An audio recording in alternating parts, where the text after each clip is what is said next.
ಇವತ್ತು ಎಷ್ಟೋ ಜನ ಎಂದೂ ಆಗಿರುವಂಥ ಘಟನೆಗಳು ಅಥವಾ ಹಳೆಯ ನೆನಪುಗಳನ್ನು ತಲೆಯಲ್ಲಿ ಇಟ್ಕೊಂಡ್ಬಿಟ್ಟು ಕೊರಗ್ತಾ ಇದ್ದಾರೆ. ಆ ನೆನಪುಗಳಿಂದ ಹೊರಗಡೆ ಬರೋದಕ್ಕೆ ಅವ್ರಿಗೆ ಆಗ್ತಾ ಇಲ್ಲ. ಸೊ ಪ್ರೆಸೆಂಟ್ ಡೇಸ್ ಏನಿದೆಯಲ್ಲ, ಸೊ ಇವತ್ತಿನ ಒಂದು ದಿನ ಅವರು ಖುಷಿಯಿಂದ ಅನುಭವಿಸ್ತಾ ಇಲ್ಲ. ಸೊ ಅಂಥ ಒಂದು ವ್ಯಕ್ತಿಯ ಕತೆ ಇದಾಗಿದೆ. ಅದರಿಂದ ನಾವು ಹೇಗೆ ಹೊರಗಡೆ ಬರಬೇಕು ಅನ್ನೋ ಒಂದು ಸಣ್ಣ ಕಥೆ ಇದು. ನಮಸ್ತೆ ಸ್ನೇಹಿತರೆ, ಮತ್ತೊಮ್ಮೆ ನಿಮಗೆಲ್ಲರಿಗೂ ಕೂಡ ಶೈಲಾ ಇನ್ಸ್ಪೈರ್ಸ್ ಯೂಟ್ಯೂಬ್ ಚಾನಲ್ಗೆ ಸ್ವಾಗತ. ಈ ವಿಡಿಯೋ ಸ್ಟಾರ್ಟ್ ಮಾಡೋದಕ್ಕಿಂತ ಮುಂಚೆ ಯಾರಾದರೂ ಹೊಸಬರು ನಮ್ಮ ಚಾನಲನ್ನು ನೋಡ್ತಾ ಇದ್ದರೆ ಸಬ್ಸ್ಕ್ರೈಬ್ ಮಾಡ್ಕೊಳ್ಳೋದನ್ನು ಮಾತ್ರ ಮರಿಬೇಡಿ.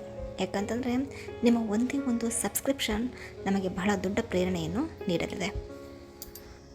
ಕಲ್ಲಿನ ಪಾಠ. ಊರ ತುದಿಯಲ್ಲಿರುವ ಒಂದು ಮಣ್ಣಿನ ಮನೆಯೊಳಗೆ ಒಂದು ಹಾಸಿಗೆ, ಒಂದು ತೆರೆದ ಕಿಟಕಿ ಮತ್ತು ತಳಮಳದ ಹೃದಯದೊಂದಿಗೆ ಯುವಕ ಜೀವಿಸುತ್ತಿದ್ದ.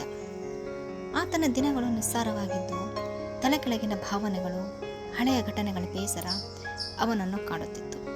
ಯಾವ ಸಮಯದಲ್ಲೂ ಕೂಡ ನೆಮ್ಮದಿಯಿಂದ ಬದುಕಲಾಗುತ್ತಿರಲಿಲ್ಲ. ಬೆಳಗಿನ ಜಾವ ಎದ್ದಾಗಲೂ ಕೂಡ ಅವನ ವಿಶ್ರಾಂತಿಯ ಭಾವನೆ ಹೊಂದುತ್ತಿರಲಿಲ್ಲ. ರಾತ್ರಿ ನಿದ್ದೆಯೂ ಕೂಡ ಕನಸುಗಳಂತೆ ಭಾರಿಯಾಗುತ್ತಿತ್ತು. ಒಂದು ದಿನ ಮಂಜು ತುಂತುರು ಹಬ್ಬಿದ ಬೆಳಗ್ಗೆ ಆತನ ಮನೆಯಿಂದ ದೂರವಿರುವ ದಾರಿ ಕಡೆ ಶ್ವೇತ ವಸ್ತ್ರದಲ್ಲಿ ಒಬ್ಬ ಋಷಿ ಭಿಕ್ಷೆ ಕೇಳುತ್ತಾ ಬರುತ್ತಾರೆ. ಮುಖದಲ್ಲಿ ಸಮಾಧಾನ, ಕಣ್ಣುಗಳಲ್ಲಿ ದೀಪ್ತಿ, ಹೆಜ್ಜೆಗಳಲ್ಲಿ ದೃಢತೆ. ಯುವಕ ಭಿಕ್ಷೆ ಕೊಡುತ್ತಾನೆ. ಆದರೆ ಅವನ ಹೃದಯದಲ್ಲಿ ವರ್ಷಗಳ ನೋವು ಕೂಗುತ್ತಿತ್ತು. ಏನೋ ಹೇಳಬೇಕೆಂಬ ತೀವ್ರತೆ, ಏನೋ ಕೇಳಬೇಕೆಂಬ ಅವಶ್ಯಕತೆ. ಆಗ ಋಷಿಯನ್ನು ಕೇಳಿದ, ಸ್ವಾಮಿ, ನನ್ನಲ್ಲಿ ಒಂದು ಪ್ರಶ್ನೆ ಇದೆ. ಯಾರನ್ನು ಕೇಳಿದರೂ ಕೂಡ ಉತ್ತರ ಸಿಗುತ್ತಿಲ್ಲ. ದಯವಿಟ್ಟು ಅದಕ್ಕೆ ಉತ್ತರಿಸುವಿರಾ ಎಂದನು. ಯುವಕ ಭಾವನಾತ್ಮಕವಾಗಿ, ಸ್ವಾಮೀಜಿ, ನಾನು ಹಿಂದೆ ನಡೆದಿದ್ದನ್ನೇ ದಿನವೂ ನೆನೆಸುತ್ತೇನೆ. ಅವು ನನ್ನನ್ನು ಬಿಡುತ್ತಿಲ್ಲ. ಎಷ್ಟು ಪ್ರಯತ್ನಿಸಿದರೂ ನೆನಪು ತಲೆಬಿಸಿ ಮಾಡುತ್ತವೆ. ಏನು ಮಾಡಲಿ? ಆಗ ಋಷಿ ಹೇಳುತ್ತಾರೆ, ನನ್ನೊಂದಿಗೆ ನೀನು ಆಶ್ರಮಕ್ಕೆ ಬಾ, ನಿನಗೆ ಅಲ್ಲಿಯೇ ಉತ್ತರ ಸಿಗುತ್ತದೆ. ಮುಗ್ಧತೆಯಿಂದ ಯುವಕ ಸಮ್ಮತಿಸುತ್ತಾನೆ. ಅವರು ಹಳ್ಳಿಯ ಹಸಿರು ಹೊಲಗಳ ಮಧ್ಯೆ ನಡೆಯತೊಡಗುತ್ತಾರೆ. ಜಿಗಿಯುವ ಗಿಡಗಳು, ಹನಿ ಹನಿ ಮಳೆ, ಹಾಗೆ ಸಾಗುತ್ತಿರುವ ದಾರಿ ಎಲ್ಲವೂ ನಿಶಬ್ದವಾದ ಚಿತ್ರವಾಗಿತ್ತು. ಅಷ್ಟರಲ್ಲಿ ದಾರಿಯ ಬದಿಯಲ್ಲಿ ಒಂದಿಷ್ಟು ದೊಡ್ಡದಾದ ಕಲ್ಲುಗಳು ಋಷಿಯ ಗಮನಕ್ಕೆ ಬರುತ್ತದೆ. ಋಷಿ ಹೇಳುತ್ತಾನೆ, ಈ ಕಲ್ಲನ್ನು ಎತ್ತಿ ಕೈಯಲ್ಲಿ ಹಿಡಿ. ಯುವಕ ತಕ್ಷಣವಾಗಿ ಆ ಕಲ್ಲನ್ನು ಎತ್ತುತ್ತಾನೆ. ಪ್ರಾರಂಭದಲ್ಲಿ ಕಲ್ಲು ವಿಶೇಷ ಭಾರವಿಲ್ಲದಂತಿತ್ತು. ಆತನ ಮುಖದಲ್ಲಿ ತೀವ್ರತೆಯ ಹೆಜ್ಜೆಗಳಿತ್ತು. ಋಷಿ, ಈಗ ನನ್ನೊಂದಿಗೆ ನಡೆ ಎಂದು ಹೇಳುತ್ತಾರೆ. ಅವರು ಸಾಗತೊಡುತ್ತಾರೆ. ಕಾಡು ದಾರಿ, ಕುಗ್ಗಿದ ಹುಲ್ಲು, ಕೋಣೆಯರಾಗದಂತೆ ಹರಿದು ಬರುವ ಗಾಳಿ ಎಲ್ಲವೂ ಸಹಜ. ಆದರೆ ಯುವಕನ ಕೈಯಲ್ಲಿ ಕಲ್ಲು ಮಾತ್ರ ನಿಧಾನವಾಗಿ ಭಾರವಾಗತೊಡಗುತ್ತದೆ. ಪ್ರತಿ ಹೆಜ್ಜೆಯಲ್ಲಿ ಅವನ ಉಸಿರು ಬಿಗಡಾಯಿಸುತ್ತದೆ. ಬೆನ್ನು ನೋವು, ಕೈಯೊಳಗಿನ ಕಂಪನ, ಹೃದಯ ಬಡಿತ ಹೆಚ್ಚಾಗುತ್ತದೆ. 2-3 ಕಿಲೋಮೀಟರ್ ನಡೆದ ನಂತರ ಯುವಕ ದಣಿದು ಬೆವರು ತುಂಬಿದ ಶರೀರದಿಂದ, ಸ್ವಾಮೀಜಿ, ನನಗೆ ಆಗುತ್ತಿಲ್ಲ. ಇನ್ನಷ್ಟು ದೂರ ಈ ಕಲ್ಲು ಹೊತ್ತುಕೊಳ್ಳಲು ಸಾಧ್ಯವಿಲ್ಲ. ಋಷಿ ನಗುಮುಖ ಮಾಡುತ್ತಾ ತಾಳ್ಮೆಯೊಂದಿಗೆ, ನಾನು ನಿನಗೆ ಈ ಕಲ್ಲನ್ನು ತೆಗೆದುಕೊಂಡು ಬಾ ಎಂದೆನೆ.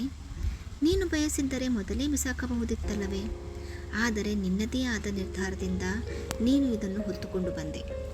ಯುವಕ ತಕ್ಷಣ ತೀವ್ರ ಯೋಚನೆಗೆ ಒಳಗಾಗುತ್ತಾನೆ. ಕಲ್ಲಿನತ್ತ ಒಂದು ನೋಟ ಹಾಕುತ್ತಾನೆ.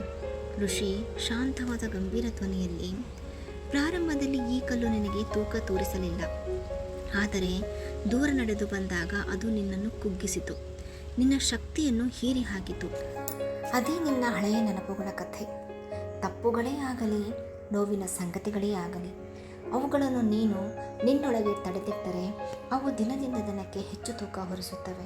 ಅವು ನಿನ್ನನ್ನು ಕುಗ್ಗಿಸುತ್ತವೆ, ನಿನ್ನ ಬೆಳಕನ್ನು ಮುಚ್ಚಿಸುತ್ತವೆ. ಯುವಕ ತಕ್ಷಣವೇ ನಿಲ್ಲುತ್ತಾನೆ. ನಿಶ್ಚಲವಾದ ತೀವ್ರ ಉಸಿರಿನೊಂದಿಗೆ ಕಲ್ಲಿನತ್ತ ತಿರುಗಿ ನೋಡುತ್ತಾನೆ. ಕಲ್ಲು ಈಗ ಕೇವಲ ಕಲ್ಲಲ್ಲ, ಒಂದು ಪಾಠ. ಋಷಿ ಹೇಳುತ್ತಾನೆ, ನಿನಗೆ ತಿಳಿಸಬೇಕಾದ ಸತ್ಯ ಇದೆ. ಎಲ್ಲ ಸಮಸ್ಯೆಗಳಿಗೂ ತಕ್ಷಣ ಪರಿಹಾರವಿಲ್ಲ. ಆದರೆ ಅವನ್ನು ಹೊತ್ತುಕೊಂಡು ನಡೆಯುವುದು ನಿನ್ನ ಶಕ್ತಿ, ನಿನ್ನ ಬಾಳಿನ ಬೆಳಕು ಎಲ್ಲವನ್ನೂ ನಾಶ ಮಾಡಬಹುದು. ಹೀಗಾಗಿ ಅವನ್ನು ಕೈಬಿಡು. ಕೈ ಖಾಲಿಯಾದರೆ ಮಾತ್ರ ಮುನ್ನಡೆದು ಹೋಗಬಹುದು. ಯುವಕ ಆ ಕ್ಷಣದಲ್ಲಿ ಉಸಿರಾಡದ. ಒಂದು ಒಳಗಿನ ಬಂಧನ ಮುರಿದು ಹೋದಂತಾಯಿತು. ಒಂದು ಬೆಳಕು ಆತನ ಮನಸ್ಸಿನಲ್ಲಿ ಹೊಳೆದಂತಾಯಿತು. ಅವನ ಕಣ್ಣುಗಳು ಬದಲಾದವು, ಹೆಜ್ಜೆಗಳು ಹಗುರಾದವು. ಕಲ್ಲು ಅಲ್ಲೇ ಇದ್ದರೂ ಹೃದಯ ಇನ್ನೂ ಸಾಗಲು ಸಿದ್ಧವಾಯಿತು.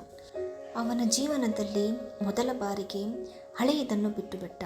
ನೆನಪುಗಳು ಉಳಿದವು, ಆದರೆ ಅವುಗಳನ್ನು ಹೊತ್ತುಕೊಳ್ಳುವುದಿಲ್ಲವೆಂಬ ನಿರ್ಧಾರವಾಯಿತು.